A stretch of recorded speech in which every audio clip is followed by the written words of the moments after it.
말씀 앞에서 주님의 주되심을 알게 하시고 주님을 만나는 시간 되게 하여 주시옵소서. 함께 기도하도록 하겠습니다. 기도하겠습니다. 온 땅에 주인 되시는 주님 감사합니다. 우리 친구들 예배 자리로 불러주시고 인도하셨으니 아버지 감사를 드립니다. 감사의 시간 우리 주님 앞에 나아갈 때에 우리가 주님의 주되심을 알게 하여 주시옵시고 아버지 주님의 말씀을 들을 때에 주님을 만나는 귀한 시간 될 수 있도록 주님 인도하여 주시옵소서. 아버지 하나님 시간 주님께서 우리와 함께 하실 줄 믿습니다. 우리 친구들을 주님께서 붙잡아 주실 줄 믿습니다. 주님 함께하여 주시옵소서.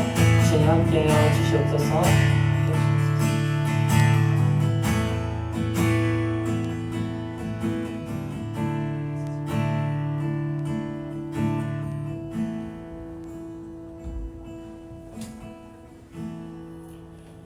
사랑의 하나님, 이 자리 가운데 모여 예배하게 하심을 감사합니다. 하나님의 은혜로 그로인 중고등부 모여 하나님께 예배합니다. 코로나19로 친구, 부모님 등의 관계로 학업으로 힘들어하는 이들을 위해 기도합니다. 그들의 마음을 만져주시고 위로해주시고 사랑으로 그들을 지켜주시고 보호해주세요. 또 하나님의 방법으로 그 문제들을 꼭 해결해주세요. 오늘 예배를 위해 기도합니다. 말씀 전하시는 전도사님께 능력 부어주시어 하나님께서 하신 말씀을 잘 전달되고 은혜될 수 있도록 해주세요.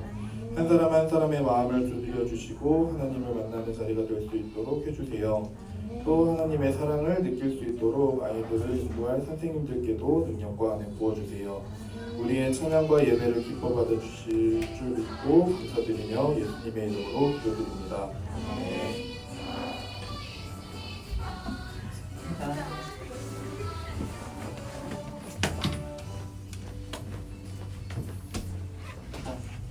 이 시간 말씀 찾아보도록 하겠습니다. 우리 주위 옆에 친구예요? 반가워요. 네, 우리 애들 분위기가 무서운데 무서운 애들 아니에요. 오해하지 말고요. 네. 우리 함께 이 시간 말씀 찾아보도록 하겠습니다. 사도행전 9장 1절에서 9절입니다.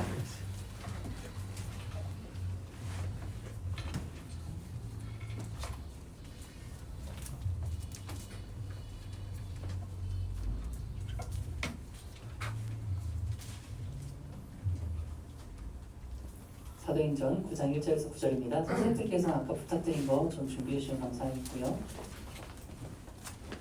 자, 성경 없는 친구? 다 있죠? 네, 찾아보고 있는 거죠? 네. 사도행전 9장 1절에서 9절입니다. 네, 제가 나눠드리라고 주시면 감사하겠습니다.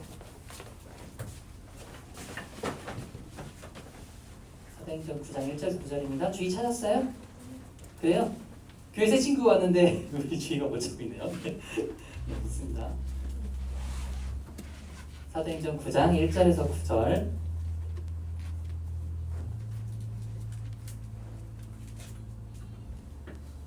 회원님 찾은 거죠? 네, 좋습니다. 주희 찾았어요? 네, 좋아요. 9장 1절에서 9절입니다. 전도사님이랑 번갈아 가면서 교독해서 읽도록 할게요. 전도사님이 9장 1절 먼저 읽습니다. 사울이 주의 제자들에 대하여 여전히 위협과 살기가 등등하여 대제사장에게 가서 다윗의 여러 회당에 가져갈 공문을 청하니 이는 만일 그 도를 따르는 사람을 만나면 남녀를 막론하고 결박하여 예루살렘으로 잡아오려 합니다. 사울이 길을 가다가 다메섹에 가까이 이르더니 호련히 하늘로부터 빛이 그를 둘러 비추는지라 땅에 엎드러져 들음에 승부가 있어 이르시되 사울아 사울아 내가 어찌하여 나를 피하느냐 하시거늘 대답하되 주여 누구시니까 이르시되 나는 내가 박해하는 예수라.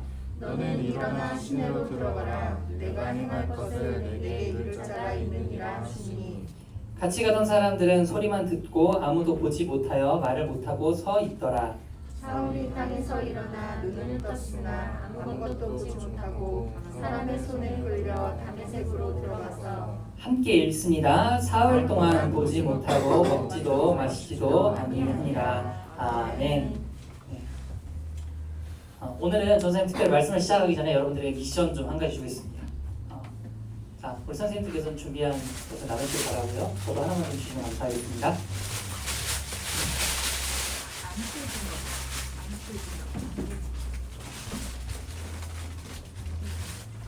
부활절 아니에요. 오해하지 마세요. 네, 부활절 아닙니다. 자, 계란 참고로 먹으라고 주는 거 아닙니다. 오해하지 말고요. 네, 먹으라고 주는 거 아니에요. 네. 보나요 깨뜨리면 안 돼요. 조심하세요.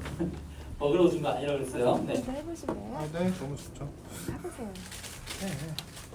안전해요. 날달걀 아닙니다. 삶은 계란이에요. 네. 미션 끝나고 먹어도 돼요. 미션 하기 전에는 아직 안 돼요. 자 미션입니다. 자 받았나요? 계란 못 받은 친구? 호연이 받았어요? 자 여러분들 앞에 이거 뭐라고 그러냐 이거 거치대 성경대 거치대. 그래서 성경을 치우고요. 성경을 치우시고요. 잠깐 치우시고. 자 거기다가 우리 선생님들 한 번을 이렇게 돌아가면서 한번 봐주세요. 자, 요 계란을 아무런 도구 없이 한번 균형을 잘 잡아서 한번 여러분들 이렇게 세워 보시기 바랍니다. 우리 박예찬 선생님 네, 30초 시간 재주세요. 30초. 30초 자, 갑니다. 아직 세우면 안 돼요. 자, 준비. 30초 누구 됐니? 누가 갑니다. 됐니? 수찬이 떼고. 30초 갈 거예요. 자, 30초 준비. 잠시만요. 준비. 30초 안에 한번 세워보세요. 계란 이렇게 똑바로 세로로, 가로로 아니에요. 세로로. 자, 이렇게 한번 세워보도록 하겠습니다. 준비, 시작. 그래도 안 쓴다. 그래도 안 쓴다. 뭔 소리니? 그런데 지금 다 지금 20. 세웠어요? 수찬이 세웠어요? 저도 세웠어요. 오. 도구로 사용하지 않고. 이 미소는 뭐지? 8, 7, 이거는 서태웅 6, 쌤이 예상이 맞아 떨어진 것 4, 같아서. 진짜 세웠어? 3, 와. 2, 1, 땡. 네, 좋습니다. 못 세운 친구. 못 세웠어요. 세운 친구. 오, 맞네요. 그리고 어떻게 세웠어요? 너무 다.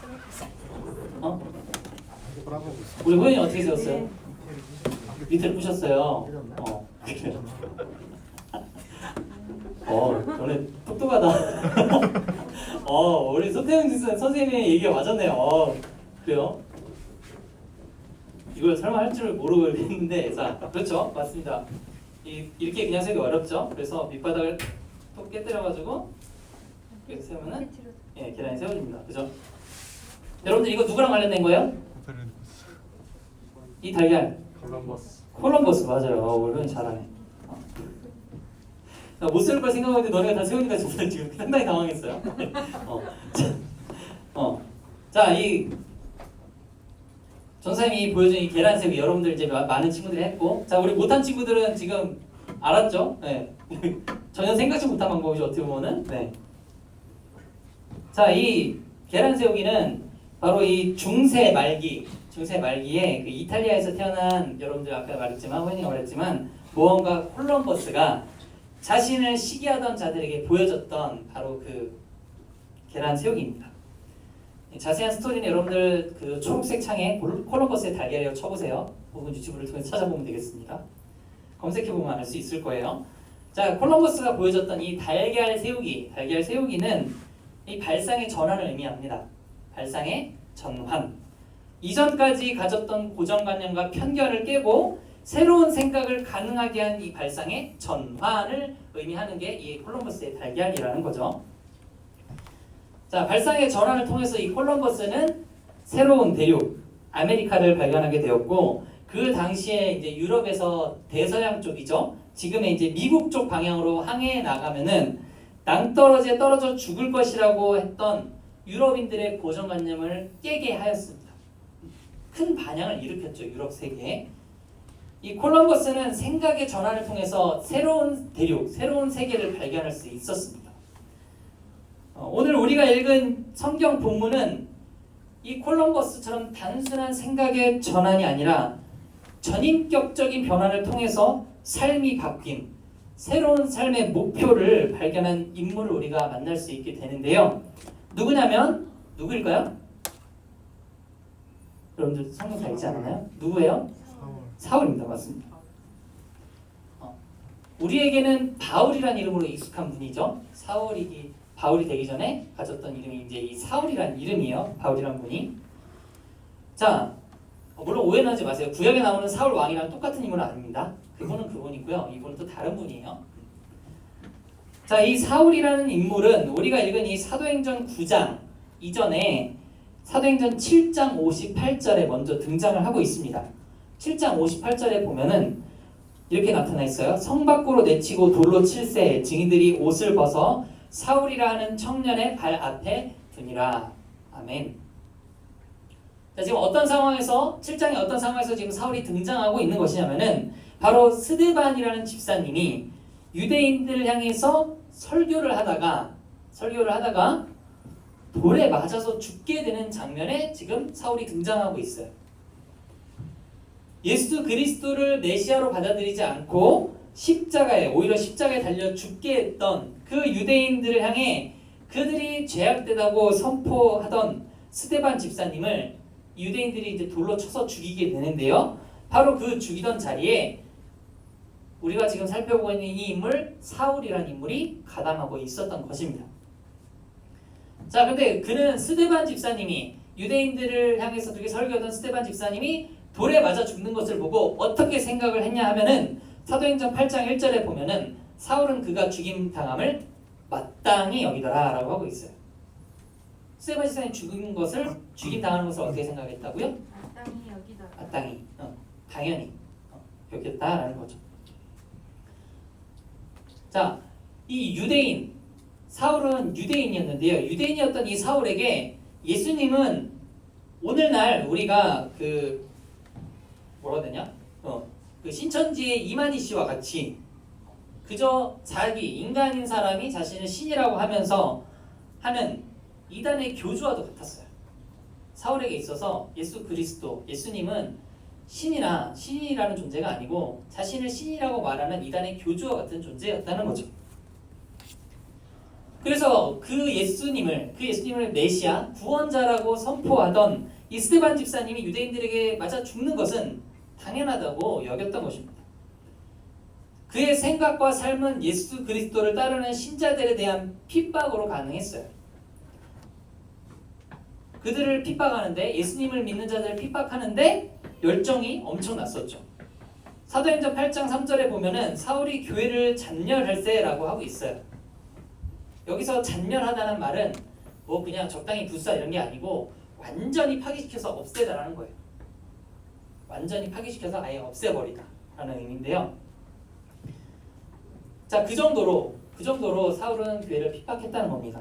또한 우리가 읽은 9장 1절, 본문 1절과 2절을 보면은 주의 제자들에 대하여 위협과 살기가 등등했다라고 하고 있어요. 그러면서 오늘 이제 2절에 보면은 대제사장에게 가서 다메섹에 있는 예수 그리스도의 제자들을 남녀 가리지 않고 잡아들이기 위해 다메섹 회당들에게 전할 공문을 청했다고 하고 있습니다. 즉 자기가 가서 예수님을 믿는 자들을 잡아들일 수 있도록 공문을 만들어 달라고 한 거예요. 대제사장들이. 그리고 그 공문을 들고 대제사장이 써준 그 공문을 들고 다메섹이라는 곳을 향했습니다. 오늘날 이제 지도에는 다마스커스라고 이제 표현하고 있는데요. 시리아 쪽에 있는 이제 도시인데 다메섹으로 향했습니다. 이 예루살렘부터 다메섹까지의 거리는 약 217km로 당시 그 당시에는 차가 없었죠. 차가 없었으니까 걸어서 혹은 가거나 이제 뭐 낙타를 타고 이동했을 텐데 대략 사람이 6일간 이동해야 되는 거리였어요. 거의 일주일 동안 걸어서든지 낙타를 타고 이동해야 되는 거리가 217km. 선생님 찾아보니까 여기 김포부터 대략 대구까지가 한 200 조금 넘더라고요. 260km가 되는데 그 정도 되는 거예요. 자, 6일이나 걸리는 곳에까지 가면서 이 사울은 뭘 하려고 했느냐? 예수 그리스도를 따르는 사람들을, 그곳에 있는 예수 그리스도를 따르는 사람들을 잡아오려고 했다는 거예요. 엄청난 열정이죠. 우리로 치면 거의 일주일 동안 밤새가지고 게임 만렙을 찍으려고 밤새는 것과 똑같은 열정인 거예요. 한마디로. 자, 그런데 예수님께서 예수 그리스도를 따르는 자들을 잡아오기 위해서, 사울이 예수 그리스도를 따르는 자들을 잡아오기 위해서 다메섹으로 향하던 가운데 다메섹에 가까이 이르게 되자 갑자기 하늘에서 빛이 호련히 나타납니다. 하늘에서 이렇게 빛이 나타납니다. 그래서 자기를 둘러 비추는 것을 보게 돼요. 왜 그 가끔 극장 같은 데 보면 이렇게 있죠. 이렇게 아무 어두컴컴한데 이렇게 빛만 쫙 내려질 때 있잖아요. 그죠? 조명이 이렇게 그 한 사람 주인공만 내려질 때 그런 것처럼 하늘에서 빛이 자신을 향해 부르는 것을 보게 되었다는 거예요. 그런데 그 빛이 얼마나 영광스러웠던지 사울이 그냥 이렇게 우리가 막 너무 눈부시면 어떻게 해요, 여러분들? 맞아요. 보나 맞아. 이렇게 뿌리죠. 근데 팔로 이렇게 가리게 된다든가 아니면 막 이렇게 막 뿌리고 이렇게 된다는 거죠. 근데 지금 그 빛 앞에서 사울은 어떻게 되고 있냐면은 막 팔로 가리거나 이렇게 눈을 찌푸릴 정도가 아니고 땅에 엎드러지게 되었다고 지금 말하고 있어요. 그 빛이 얼마나 영광스러웠던지 땅에 이렇게 엎드러지게 되었다는 거예요. 자, 사울이 땅에 엎드러지자 빛이 나는 그 하늘에서 갑자기 음성이 들립니다. 우리 함께 9장 4절에 있는 빨간 글씨 보이죠? 빨간 글씨. 9장 4절에 빨간 글씨 보여요? 빨간 글씨 안 보이는 친구 정록생명일 수 있어요. 네. 그래요. 우리 주한식. 그래 성경에 가끔 검은색 글씨인 것도 있긴 한데 한번 확인해 봐주세요, 우리 황란 지사님. 네. 빨간색 글씨. 네. 아 그래요, 네 좋습니다. 다행이에요. 정록생명 아무도 없군요. 네.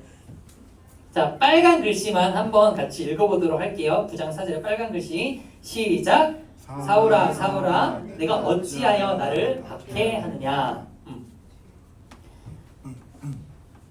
자, 갑자기 하늘에서 빛이 비추고 자신에게 빛을 비추고 땅에 막 놀라서 엎드러지니까 음성이 이런 음성이 들립니다. 그러자 사울이 거기에 대해 이제 되묻습니다. 주여 누구시니까? 주여 누구시니까? 아마도 사울이 여러분 유대인들은 그때도 얘기했지만 예수님은 안 믿지만 하나님은 믿는 사람들이에요. 예수님이 구원자라고는 믿지 않지만 예수님이 하나님의 아들이라고 믿지 않지만 하나님은 믿는 사람들이에요. 자, 그 사울이 주여 누구시니까 라고 하고 있어요. 즉 그 빛을 보고 사울은 실은 하나님이신가 라고 생각했던 거예요. 자, 그러자 주여 누구시니까 라고 이제 사울이 묻자 하늘로부터 답변이 오죠. 친절하십니다. 답변이 와요. 우리 함께 5절에 또한 빨간 글씨 읽어보도록 하겠습니다. 5절에 빨간 글씨. 자, 찾았죠? 시작. 나는 내가 박해하는 예수라. 그렇습니다. 여러분, 바울은 지금 예수님을 믿는 사람들을 핍박하러 그들을 잡아오러 가던 그 길에서 다메섹의 거의 다다른 그 길에서 지금 누구를 만났냐면은 예수님을 만난 거예요. 이제 다메섹에 들어가서 다메섹에 가까이 이르렀다고 그랬죠? 여러분들 그 왜 그런 감정 있잖아요. 여러분들 게임 이제 막 되게 힘들게 경험치 다 쌓았어. 이제 경험치 1만 쌓으면 이제 다음 레벨이 도달할 그 설레는 그 감정. 그 뭔가 막 채우는 그 막 기대되는 그 들뜬 그 감정. 이 사울도 마찬가지였겠죠? 예수님을 믿는 사람들을 핍박하는 것에 누구보다 열정적이고 그것에 정말 그것이 옳다고 생각하고 그것을 자신의 가치관이라고 옳은 가치라고 생각해서 그것을 위해서 사는 사람인데 그 사울이 지금 이제 다메섹에 다 도달해서 그들을 잡을 것만 이제 눈앞에 두고 있는 상황이에요. 기독교인들을. 그러니까 많이 들떴겠죠? 이제 여기 이제 조금만 가면 다메섹이고 이제 이단이라고 하는 저 그리스도인들 내가 다 잡을 수 있겠다라고 하는 들뜬 감정으로 이제 거의 다 도달했는데 그 상황에서 바로 예수님을 만났다는 거죠. 자, 예수님은 사울에게 빛으로 찾아오십니다. 하늘에서 호련히 비추는 빛으로 찾아오셨어요. 부활하신 예수님의 영광스러운 그 빛 앞에서 사울은 엎드러질 수밖에 없었고 그에게 예수님은 이 사울에게 자신이 살아계시고 자신이 믿는 자들 곧 교회를 핍박하는 것이 예수님 자신을 핍박하는 것임을 이 사울로 하여금 깨닫게 하십니다. 자신을 메시아라고 하는 이단의 교주로 여겨졌던 예수 그리스도께서 진정으로 메시아 구원자이심을 사울이 깨닫게 되는 순간이라는 겁니다. 여러분, 이 예수님을 만난 사울은 이후에 어떻게 됐을까요? 그냥 예수님 하고 이렇게 살아 계시는구나 하고 끝나고 또 이제 자기 가던 길 여전히 걸어가면서 그래도 뭐 잠깐 내가 잘못 본 거겠지 이러면서 그냥 또 가면서 기독교인들을 잡을 그 길을 계속 걸어갔을까요?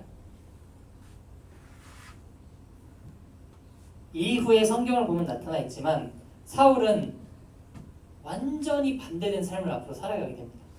예수님을 만난 이후로.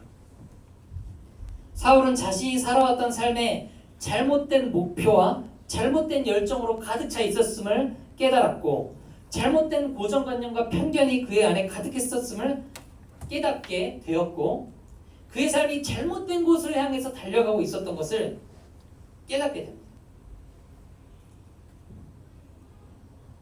그리고 사울은 예수 그리스도를 만나자마자 삶이 완전히 뒤바뀌어지게 됩니다. 우리 설교 제목처럼 삶의 코페르니쿠스적 전환이 일어나게 되었다는 거예요. 여러분, 코페르니쿠스적 전환이라는 것은 사고방식이나 견해, 생각이나 가치관이 뭐 적당히 조금 바뀌는 게 아니고 완전히 뒤바뀌는 걸 말합니다. 완전. 그러니까 A는 뭐 소문자 A다 이런 정도로 바뀌는 정도가 아니라 A는 Z다라는 식으로 완전히 새롭게 개념이 바뀌어집니다. 그것을 코페르니쿠스적 전환이라고 하는데요. 여러분들 콜럼버스는 들어봤지만 혹시 코페르니쿠스 들어봤나요? 호연님? 못 들어봤어요. 그래요. 다행이네요. 들었어요. 설명할 게 없을 수 있었는데. 자, 코페르니쿠스라는 사람은 무엇을 한 사람이냐면은 지동설을 처음 주장한 사람입니다. 뭘 처음 주장했다고요? 자, 여러분들 한번 대답 한번 크게 해봅시다. 뭘 주장했다고? 지동설. 네, 지동설. 우리는 이미 지동설, 즉 태양계의 중심에 있고 지구를 포함한 행성들이 그 주위를 타원궤도의 모양의 그 궤도를 돌고 있다는 것을 배웠죠? 그렇게 배우고 있죠? 혹시 다르게 배우고 있는 친구 있나요? 삼각형이나 네모나 아니면 뭐 저 멀리 이렇게 다르게 돌고 있다 배우는 친구 있나요? 없죠? 네. 다 그렇게 배우고 있죠. 그리고 당연히 그렇게 알고 있어요. 우리 지구는 둥글고 지구가 돌고 있고 또 지구는 가만히 있는 게 아니라 태양의 주변을 태양을 주위를 돌고 있다는 것을 우리는 당연히 알고 있죠. 그러나 이 지동설이 처음 주장되기 전에는 세상 사람들이 천동설이라는 것을 믿었어요. 천동설. 무슨 이론이냐면은 이 한문, 천동이라는 한문의 그 의미처럼 하늘이 움직인다라는 우주관이었어요. 즉 우리가 살고 있는 이 지구가 중심에 있고 지구 주위를 행성들, 태양이든 뭐든 이런 것들이 돌고 있다. 지구는 가만히 있고 그 주변을 이렇게 돌고 있다라고 생각한 것이 무슨 설이라고요? 천동설이라는. 자, 이 지동설, 우리가 믿고 있는, 우리가 알고 있는 과학적으로 입증된 이 지동설을 이 등장하기 전까지 사람들은 천동설을 믿었고 그것이 상식과도 같았어요. 그러니까 천동설이 아니라고 믿는 것은 바보 같았던 거예요, 한마디로. 그러나 지동설이 등장하자 사람들은 처음에 믿지 못하였죠. 그럴 리가 없다고 하였죠. 그러나 결국 과학적으로 지동설이 옳은 것이 증명이 되자 사람들의 우주관과 가치관이 완전히 뒤바뀌게 됩니다. 종교관까지 바뀔 정도로 많은 것들이 완전히 뒤바뀌게 됩니다. 단순히 사람들의 우주관이 바뀐 정도가 아니라 세상의 문화가 변화될 정도로 지동설의 발견은 엄청난 파급력이 있었습니다. 그런데 여러분들 오늘 이 사울을 보면은 그 정도의 파급력과는 상상이 안 될 정도의 변화가 있다는 것을 우리는 볼 수 있습니다. 여러분, 예수 그리스도를 만나면 과학적 이론의 변화에 따른 파급력과는 비교가 안 될 정도로 놀라운 변화가 있습니다. 그것은 바로 한 사람의 삶이 변화되는 거예요. 여러분, 여기서 오해하지 마십시오. 삶이 변화된다 할 때 여러분의 상황이 바뀐다는 게 아니에요. 여러분이 갑자기 막 능력이 있어지고 없던 게 있어지고 예수님 믿으면은 막 갑자기 뭔가 삶에 막 뭐가 다 형통해지고 이렇다는 게 아니에요. 돈이 없었는데 돈이 갑자기 생기고 이렇고 상황이 변한다는 개념이 아닙니다. 조건이 변한다는 게 아니에요. 나의 생각, 나의 가치관, 나의 세계관이 변한다는 것. 나의 사고 방식.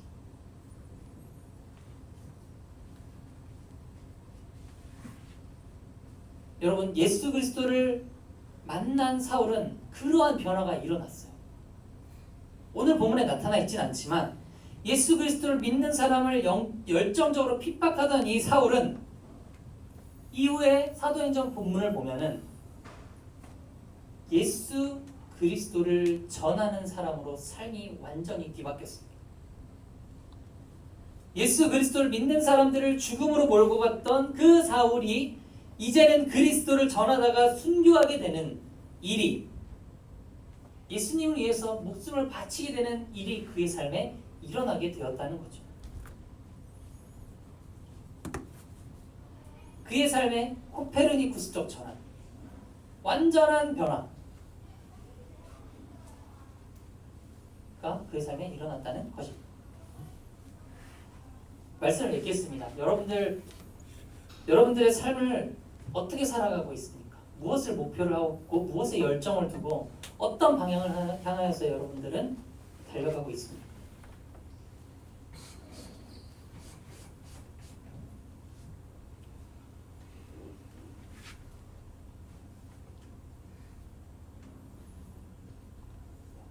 밤새 게임하는 곳에 혹은 친구 관계에 더 많은 열정을 쏟고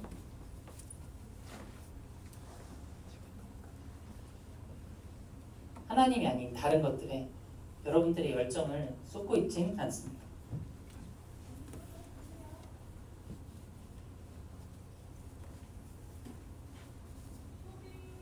여러분, 예수님을 만나면 오늘 이 사울처럼 삶이 변화되어지고 상황과 조건이 아니라 내 가치관과 내 생각, 세상을 바라보는 세계관이 변화되어지는 놀라운 변화를 겪게 될 것입니다. 그리고 그것은 그렇게 변화가 되어지는 것은 이상하게 변화되어지는 것이 아니고 지극히 정상적으로 되어지는 것입니다. 지극히 정상적으로 이 세상을 볼 수 있게 되는 것이고 지극히 정상적인 방향을 향하여 여러분들의 열정을 쏟을 수 있게 된다는 것입니다. 삶에서 무기력함으로 그저 주어진 것들을 하루하루 버티며 살아가는 그런 모습이 아니라 주어진 삶에 감사하며 하루하루를 최선을 다해 살아가는 그런 삶으로 변화되게 되어진다는 것이죠.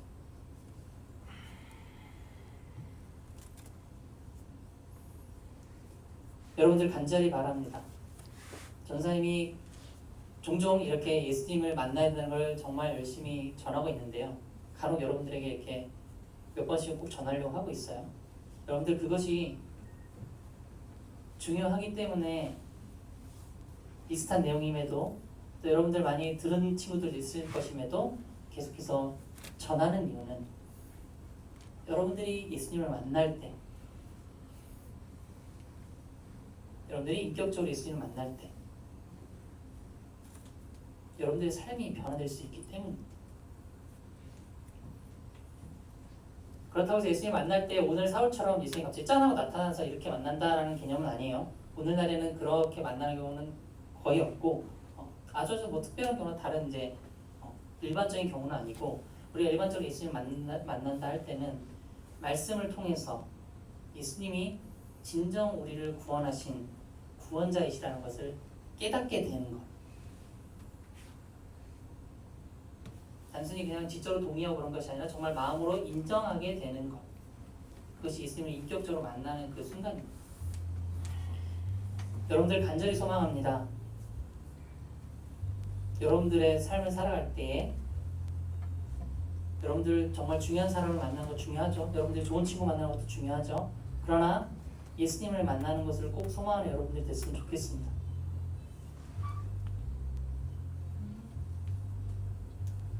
다른 누구보다 다른 누구보다 우리 예수님을 만나기를 간절히 소망하는 여러분들이 되기를 간절히 원합니다. 우리 예수님은 간절히 만나길 원하는 자들을 반드시 만나주신다 하셨거든요. 여러분들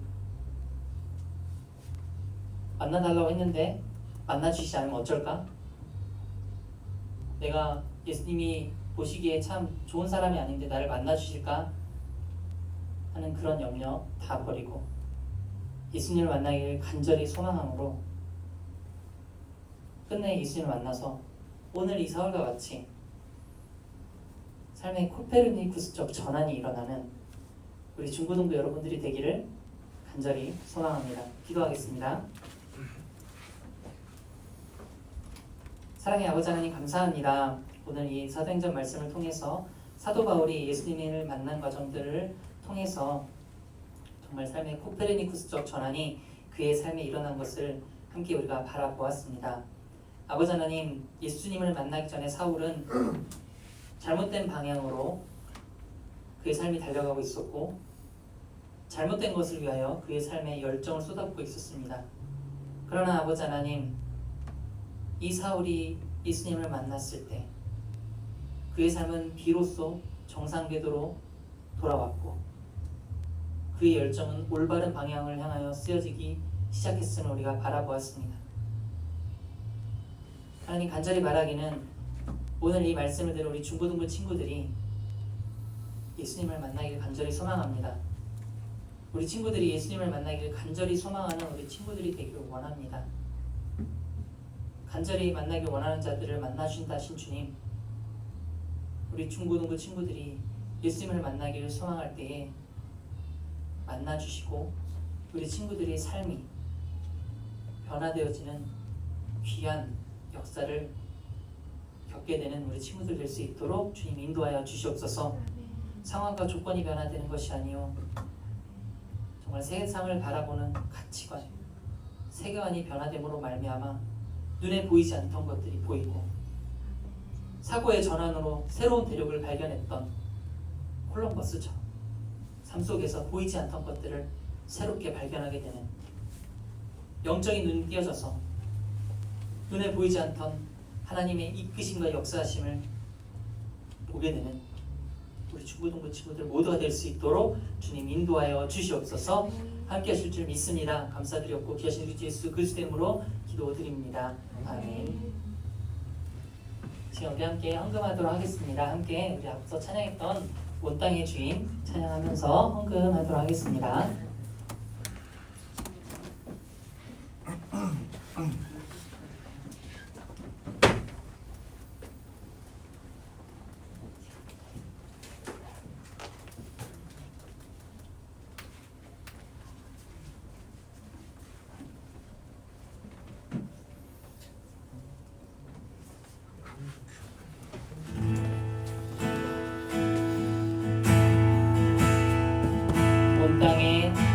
온 땅에 주인 되신 주님이 내 일을 하시며 상한 맘 돌보네 어둠을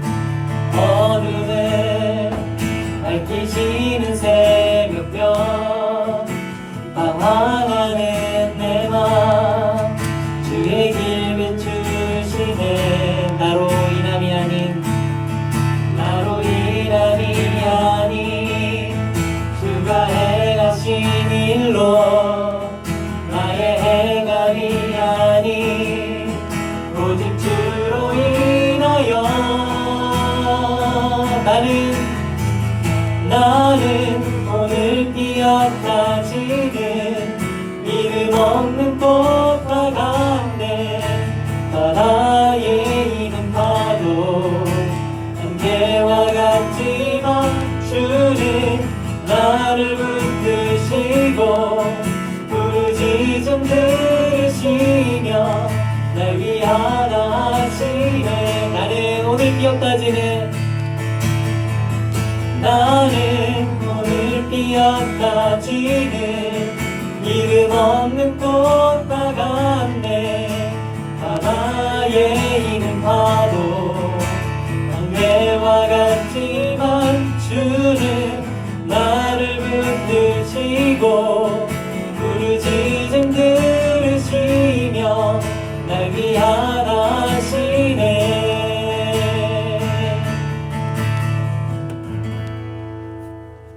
성도를 위해서 전사님이 짧게 기도하도록 하겠습니다. 주님 감사합니다. 우리 친구들 이 예배 가운데 나올 때 그냥 오지 않고 너무나도 귀한 예물을 주님 앞에 들고 나왔습니다. 드려진 예물 주님 기뻐 받아 주실 줄 믿습니다. 주님 안에서 이것이 좋은 곳에 선하게 쓰여질 수 있도록 주님 인도하여 주시옵시고, 드린 우리 친구들 손길손길마다 하나님께서 항상 부족함 없이 채우시는 귀한 역사가 있을 수 있도록 인도하여 주시옵소서. 감사드렸고 귀하신 우리 예수 그리스도 이름으로 기도드립니다. 아멘.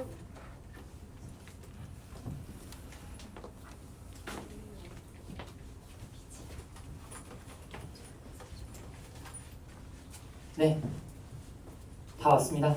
한호주 씨, 네, 마지막입니다. 자, 우리 주기도문 외우심으로 오늘의 예배를 마치도록 하겠습니다. 함께 화면 참고해서 주기도문 외우도록 하겠습니다.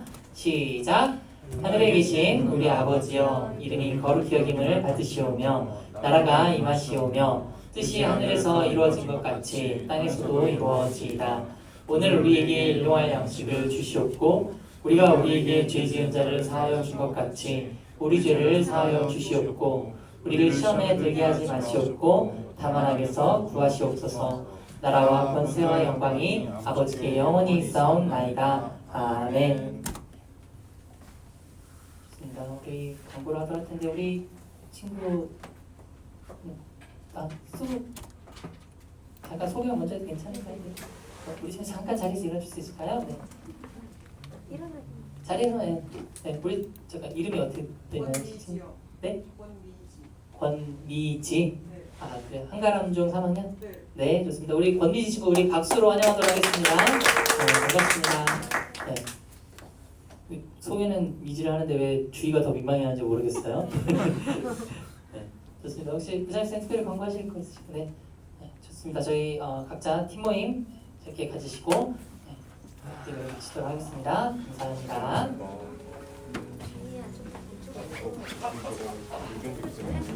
정아 이거 하나.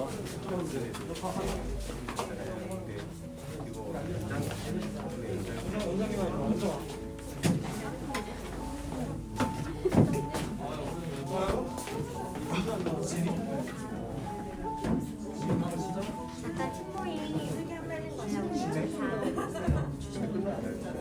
주희야 어제 왜 말 안 했어? 선생한테 전화 건다고? 아 밤에 얘기했어? 이지야 진짜 반갑다. 여기 우리 민호 권민호 알지? 알지? 같이 근데 이름은 알아? 아 근데 얘기는 안 해봤구나. 네 앞으로 민호야? 네가 그래도 먼저 왔잖아.